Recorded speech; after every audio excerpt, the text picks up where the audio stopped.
नमस्कार यंस। अपना chapter number 8 चल रहा था मोशन, जिसमें अपन ने distance, displacement, speed, velocity and acceleration 5 physical quantities अपन पढ़ चुके हैं।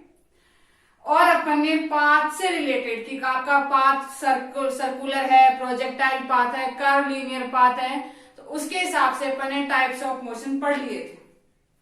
आज का अपना टॉपिक है uniform motion and non uniform motion. सबसे पहले मैं बात कर रही हूं यूनिफॉर्म मोशन की। फॉर एग्जांपल वही अपना अंकित है जो पिछली क्लास में दौड़ा था। वो पॉइंट ए से चलना स्टार्ट करता है और पॉइंट बी पे पहुंच जा रहा है। अंकित है जो कि पॉइंट ए से चलना स्टार्ट करता है और पॉइंट बी पे पहुंच रहा है और 100 मीटर की डिस्टेंस कवर कर रहा है। यानी ए से बीच की डिस्टेंस दी हुई है आपको 100 मीटर की डिस्टेंस कवर कर रहा है और इसको कवर करने में वो टाइम ले रहा है 1 सेकेंड। फिर अंकित दौड़ा बी से सी, रुका नहीं अंकित, अभी ए से बी गया, बी से सी दौड़ रहा है। कितना 100 मीटर डिस्टेंस कवर की उसने 1 सेकेंड में और सी पॉइंट पे पहुंच गया। फिर सी से डी दौड़ा, यानी सी से उसने मोशन स्टार्ट किया और डी पे आ गया और कितने की डिस्टेंस कवर की 100 मीटर की स्टूडेंट्स, और वो भी कितने में की 1 सेकेंड। तो अगर आप इमेजिन कर पा रहे हो, आप देख पा रहे हो, तो क्या यहाँ पे भी डिस्टेंस उसने इक्वली कवर की है 100 मीटर। उसने नेक्स्ट 1 सेकेंड में भी कितनी डिस्टेंस कवर की है 100 मीटर और नेक्स्ट 1 सेकेंड में भी कितनी डिस्टेंस कवर की है 100 मीटर। टोटल डिस्टेंस कितनी चला अंकित 300। टोटल टाइम कितना लिया है 3 सेकेंड। लेकिन हर टाइम इंटरवल में टाइम कितना इंटरवल यहाँ पे मैंने 1 सेकेंड का लिया है, हो सकता है 2 सेकेंड का दिया हुआ हो, 5 सेकेंड का दिया हो, कैसे भी दिया हो आपको टाइम इक्वल टाइम इंटरवल दिया हो और इक्वल टाइम इंटरवल में उसने इक्वल डिस्टेंस कवर की है। यानी आपका टाइमिंग भी सेम है, डिस्टेंस भी सेम है। अगर ऐसा अंकित चलता है, यानी कोई ऑब्जेक्ट इक्वल डिस्टेंस कवर करता है इन इक्वल टाइम इंटरवल, तो आपका क्या होगा यूनिफॉर्म मोशन। ऑब्जेक्ट ने क्या किया है, डिस्टेंस कवर की थी 100 मीटर 1 सेकेंड, नेक्स्ट 1 सेकेंड में भी उसने 100 मीटर कवर की है और नेक्स्ट 1 सेकेंड में भी उसने 100 मीटर कवर की है, यानी इक्वल डिस्टेंस कवर की है इक्वल टाइम इंटरवल में। तो ऐसा मोशन है आपका यूनिफॉर्म मोशन। ओके स्टूडेंट्स, लेकिन अगर अंकित ऐसे दौड़ता, यहां पे बात करूं मैं पहले, यहां पे मैं अगर स्पीड की बात करूं तो स्पीड क्या आएगी। स्पीड का फॉर्मूला क्या होता है स्टूडेंट्स, डिस्टेंस अपॉन टाइम। तो यहां से हर टाइम पे आप कैलकुलेट करो इस ए से बी, यानी मैं इनको स्लॉट्स बोल देती हूँ, ए से बी से सी और सी से डी। अगर मैं फर्स्ट स्लॉट की बात करूं तो मेरी स्पीड कितनी आ रही है, डिस्टेंस कितनी है 100 और कितना टाइम ले रहा है 1 सेकेंड। तो कितना आया 100 मीटर पर सेकेंड, यानी उसने फर्स्ट स्लॉट में उसकी स्पीड कितनी रही है 100 मीटर पर सेकेंड।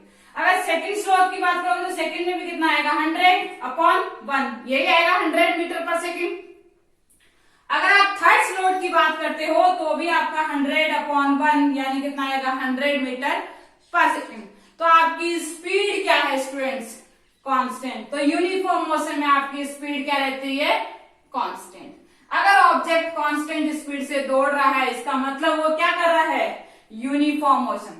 तो आपकी बुक में लिखा हुआ है constant speed uniform motion, equal distance in equal time interval uniform motion.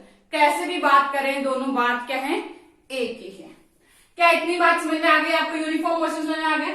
अगर मैं इन्हीं डेटाज को लेके डिस्टेंस और टाइम के बीच में ग्राफ प्लॉट करना चाहूं, इन्हीं डेटाज को लेके मैं डिस्टेंस और टाइम के बीच में ग्राफ प्लॉट करना चाहूं, तो मैंने इधर ले ली है डिस्टेंस y एक्सेस पे और x एक्सेस पे ले लिया है मैंने टाइम। यहां पे मैंने 1 सेकेंड 2 सेकेंड और 3 सेकेंड ग्राफ पेपर होगा आपके पास, तो हर ब्लॉक के बाद 1 1 2 2 3 सेकेंड अपन ने मार्क कर दिए। ऐसे आपका 100 मीटर इधर मार्क कर दिया है मैंने, फिर 200 मीटर और फिर आपका 300 मीटर। फर्स्ट 1 सेकेंड में कितना चला है 100 मीटर, तो इधर से 1 लिया, इधर से 100 लिया, अपन ने पॉइंट मार्क कर दिया। फिर नेक्स्ट 1 सेकंड में कितना चला है 100, तो नेक्स्ट 1 सेकंड कितनी हो जाएगी 1 के बाद में 2, यहाँ से 100 के बाद में 200, यानी 100 मीटर चल चुका है। 100 से 200 आया 100 मीटर, ये पॉइंट मार्क कर दिया। नेक्स्ट 1 सेकंड में कितना चला है 100 मीटर, तो ये 3 सेकंड पे भी कितना चला है 100 मीटर। इन पॉइंट्स को मैंने ज्वाइन कर दिया है। तो एक डिस्टेंस टाइम ग्राफ आपका स्ट्रेट लाइन ग्राफ आ रहा है। अगर आप गौर से देखोगे तो आपका डिस्टेंस टाइम ग्राफ कैसा आ रहा है, स्ट्रेट लाइन ग्राफ आ रहा है। तो अगर आपका डिस्टेंस टाइम ग्राफ भी स्ट्रेट लाइन ग्राफ आ रहा हो तो भी आपका क्या है, uniform motion. Okay students, distance time graph आपका स्ट्रेट लाइन आ रहा है तो यूनिफॉर्म मोशन है। Equal distance in equal time interval है तो भी यूनिफॉर्म मोशन है। और आपकी कांस्टेंट स्पीड से कोई ऑब्जेक्ट दौड़ रहा है तो भी क्या है, यूनिफॉर्म मोशन। तो तीनों से रिलेटेड अपनी प्रॉब्लम भी हैं। कहीं पे ग्राफिकल होंगी प्रॉब्लम्स, कहीं पे इक्वल डिस्टेंस इक्वल इंटरवल की बात करेगा, कहीं कांस्टेंट स्पीड की बात करेगा, टाइप ऑफ मोशन आपसे पूछेगा तो आप यूनिफॉर्म मोशन इजीली बता दोगे।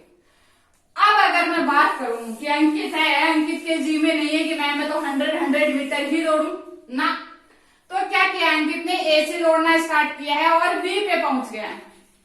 कितना दौड़ा स्टूडेंट्स, 100 मीटर दौड़ा, कितने सेकंड में 1 सेकंड में, यानी फर्स्ट 1 सेकंड में अंकित दौड़ा ए से बी और 100 मीटर दौड़ गया। फिर अंकित बी से सी दौड़ा और मान लो उसने 80 मीटर ही डिस्टेंस कवर की। हो सकता है थक गया हो अंकित, हो सकता है 120 मीटर दौड़ गया, लेकिन मैंने फॉर एग्जाम्पल ऐसा नहीं कि हमेशा कम ही होगी। 80 मीटर दौड़ गया है कितने, नेक्स्ट 1 सेकंड में, तो ये आपकी 1 सेकंड। फिर सी से डी गया है अंकित, सी से डी गया है और मान लो 60 मीटर दौड़ा नेक्स्ट 1 सेकंड में।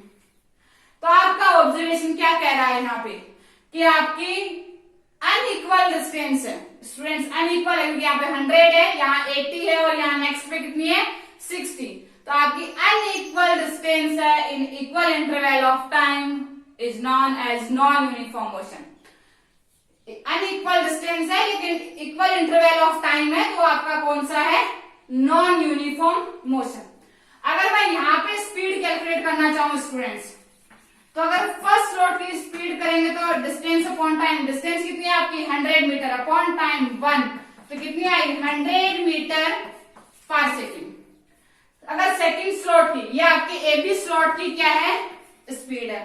अगर मैं बीसी स्लॉट की स्पीड कैलकुलेट करना चाहूं तो कितनी आएगी 80 अपॉन 1, यानी 80 मीटर पर सेकेंड, क्योंकि कितने डिस्टेंस चला है सेकंड स्लॉट में 80, कितने टाइम इंटरवल में 1 सेकेंड में, तो 80 मीटर पर सेकेंड। अगर मैं सीडी स्लॉट की बात करूं तो सीडी स्लॉट में कितना चला है स्टूडेंट 60 मीटर अपॉन 1, तो कितना आया 60 मीटर पर सेकेंड। तीनों ही केस में स्पीड अलग अलग आ रही है। तो आपकी स्पीड अगर चेंज हो रही है तो नॉन यूनिफॉर्म मोशन है। दूसरी कहानी unequal distance in equal interval of time, वो भी आपका क्या है, नॉन यूनिफॉर्म मोशन। थर्ड कहानी अपन देखेंगे ग्राफिकली। अगर अपन ग्राफिकली बात करें तो अगर इनके डिस्टेंस और टाइम का अपन ग्राफ प्लॉट करेंगे तो वो स्ट्रेट लाइन ग्राफ नहीं आएगा, और वो ग्राफ कैसा आएगा, एक जिगजैग आएगी। हो सकता है कर्व लीनियर आ जाए, हो सकता है जिगजैग शेप आ जाए, कैसी भी आ सकती है, डिपेंड करता है आपकी डिस्टेंस कैसी दी हुई है। अगर आप ग्राफ प्लॉट करोगे तो कुछ आपको ऐसे मिले, यानी आपको स्ट्रेट लाइन की बजाय आपको ग्राफ कर्व लीनियर मिले, जिगजैग शेप में मिले, तो वो भी आपका क्या है, नॉन यूनिफॉर्म मोशन। तो स्टूडेंट्स ग्राफिकली भी आप पहचान पाओगे कि यूनिफॉर्म मोशन है या नॉन यूनिफॉर्म मोशन है। सेकेंड थिंग, आप अनइक्वल डिस्टेंस देखोगे, इक्वल इंटरवल ऑफ टाइम, तो भी आप पहचान जाओगे कि यूनिफॉर्म मोशन है या नॉन यूनिफॉर्म मोशन है। कांस्टेंट स्पीड और वेरिएबल स्पीड की बात करेगा, उससे भी पहचान जाओगे कि आपका मोशन यूनिफॉर्म है या नॉन यूनिफॉर्म मोशन है। इन्हीं ग्राफ पे आपके एनसीईआरटी में बहुत सारी प्रॉब्लम दी हुई है कि ग्राफ से आपको एक्सीलरेशन कैलकुलेट करवाया है, स्पीड कैलकुलेट करवाई है, वेलोसिटी कैलकुलेट करवाई है, एक्सेट्रा। तो मैं बात करूं, अपन ने 5 पैरामीटर्स पढ़े हैं। फर्स्ट पढ़ा था अपना डिस्टेंस, सेकंड पढ़ा था अपन ने डिस्प्लेसमेंट, और थर्ड पैरामीटर पढ़ा था अपन ने स्पीड, फोर्थ पढ़ा था वेलोसिटी और फिफ्थ पढ़ा था अपना एक्सेलरेशन। डिस्टेंस आपकी क्या थी? Scalar quantity. पाथ कवर्ड था। डिस्प्लेसमेंट आपका वेक्टर क्वांटिटी था, पाथ कवर्ड था। Rate of change of distance speed थी। Rate of change of displacement आपकी क्या थी? वेलोसिटी। और rate of change of velocity आपका क्या था? एक्सेलरेशन। तो अपना ग्राफ ऐसे चल रहा था, अपने डिस्टेंस पढ़ा उससे स्पीड कैलकुलेट की थी, डिस्प्लेसमेंट पढ़ा उससे अपन ने वेलोसिटी कैलकुलेट की थी, और वेलोसिटी से क्या आया था स्टूडेंट्स? एक्सेलरेशन। ये तीनों वेक्टर क्वांटिटी थी, ये आपस में ऐसे ही रिलेटेड है।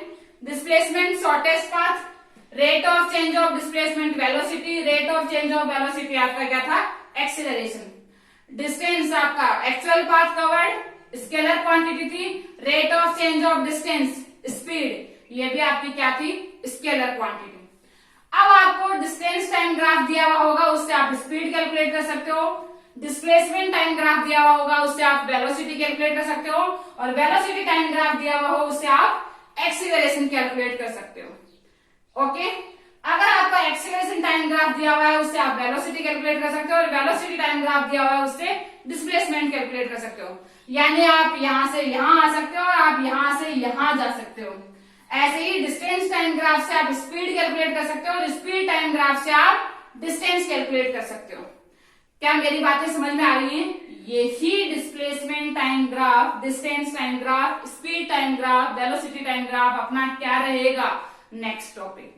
इनको अपन कंटिन्यू करेंगे, तब तक आप इन पैरामीटर्स को समराइज करके रखेंगे, क्योंकि मैं बात करूंगी rate of change of displacement, तो velocity, rate of change of velocity क्या है? एक्सीलरेशन। बस आप ये ग्राफिकल याद रखेंगे टर्म की। डिस्टेंस से स्पीड आती है, डिस्प्लेसमेंट से वेलोसिटी आती है, वेलोसिटी से एक्सीलरेशन आता है। अगर अपन रिवर्स जाना चाहें तो एक्सीलरेशन से वेलोसिटी और वेलोसिटी से डिस्प्लेसमेंट अपन कैलकुलेट करेंगे मैथमेटिकल। अपन फिजिक्स की टर्म में बात करें तो ये ग्राफ ऐसे ही चलेगा, लेकिन मैथमेटिकली ग्राफ की टर्म्स में अपन कैलकुलेट करेंगे तो इसका रिवर्स भी पॉसिबल है। Okay students, thank you, have a nice day.